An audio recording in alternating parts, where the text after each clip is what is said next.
Hi, this is Zoe, and I'm just going to do a quick sharing about how our emotions can be influenced by spiritual entities. Okay, so the first verse I want to talk about is 2 Timothy 1:7, and it reads, "For God has not given us a spirit of fear, but of power and of love and of a sound mind." Thank God for a sound mind. So different translations translate the noun slightly differently, but I would just like to point out over here, for God has not given us a spirit of fear. So fear can be a spirit. It doesn't mean that all our emotions are spiritual, because elsewhere in the Bible it talks about Jesus felt compassion, and so emotions can of course come out from what is affecting us, what is happening around us, like joy, happiness. But it is interesting that the Bible talks about the spirit of fear. So if fear can be a spirit, maybe depression can be a spirit, maybe suicidal tendencies and all that can be spiritual as well. Anger can be spiritual as well. So sometimes the new age like to talk about the word triggered, and it is interesting. This triggered talks about an extreme emotions, like I hear something and I get triggered. So quite some time ago, I learned that anger can be spiritual as well, and it really depends on what we get angry about. Because I think getting angry about injustice, getting angry about human trafficking, getting angry about things that are like discrimination, these are things that are worthwhile to get angry about, because it affects society and is an impetus for change and action. But in other things, to get angry or offended because my ego is offended, it seems to be just a waste of energy. And secondly, it's a matter of pride, I think, for me, because if I get angry over what someone says, it gives that power, the person that power over me. And one of my previous pastor once preached that no one can make you angry. So he gave the example of someone talking bad about you somewhere, and you're in the cinema and you're watching a movie, and of course you don't know what's happening, right? And so you're just watching a movie.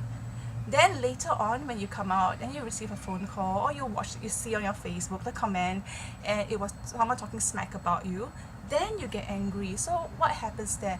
No one can make you angry at the point of time when she's writing that comment, or she's gossiping about you with someone. At that point of time, you're not angry because you don't know about it.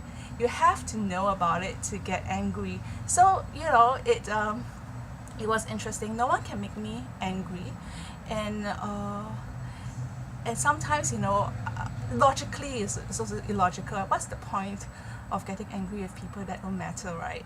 So okay, so the other thing that I want to prove that we are affected by the spiritual world is from Matthew 16, and I like to read the context of verses 21 to 23. So it says, "From that time, Jesus began to show to his disciples that he must go to Jerusalem and suffer many things from the elders and chief priests and scribes, and be killed and be raised the third day. Then Peter took him aside and began to rebuke him, saying, 'Far be it from you, Lord, this shall not happen to you.' But he turned and said to Peter, 'Get behind me, Satan. You are an offense to me, for you are not mindful of the things of God, but the things of men.'" So this is not a permission for you to call someone Satan, but it is interesting that sometimes what people say, they are not quite in their right mind, so to speak, because they are influenced by whatever that are putting words in their mouth. Like what I mentioned, whatever a person says, sometimes they're influenced by an external spiritual force, And sometimes it's done because the Bible also says, out of the abundance of the heart, the mouth speaks. So you can also tell what fills a person's heart by the kind of things that they write or the kind of things they speak. Yeah, so it's also quite important. In my other video, I talk about examining your heart and also checking your words and what we say. Yeah, and what was also interesting was it seemed that Peter had a good intention, right? Like, he didn't want something bad to happen to Jesus, and he said, far be it from you, he was saying, hey, you shouldn't be so negative, you shouldn't say it this way. And so I feel that not all advice or seeming consolation is from God. Sometimes I think it is important to face up to the problems and challenges we have. Yeah, because but Jesus did mention, you are an offense to me, for you are not mindful of the things of God, but the things of men. Yeah, and this reminds me not to really pay attention so much about secular values. What is more important is what God says, and our security lies in what God says. So it's pretty, it's quite reassuring, because once you realize that your identity and security is what God says, when people talk bad, it's there was a recent comment just a couple of hours ago, and at first I was shocked, because initially the name was beautiful, the icon was beautiful, but the thing she said was shocking. So that was in the flesh, but surprisingly I felt an urge to laugh, which was illogical. And the verse that came to mind was, God laughs at his enemies. God sits on his throne and laughs.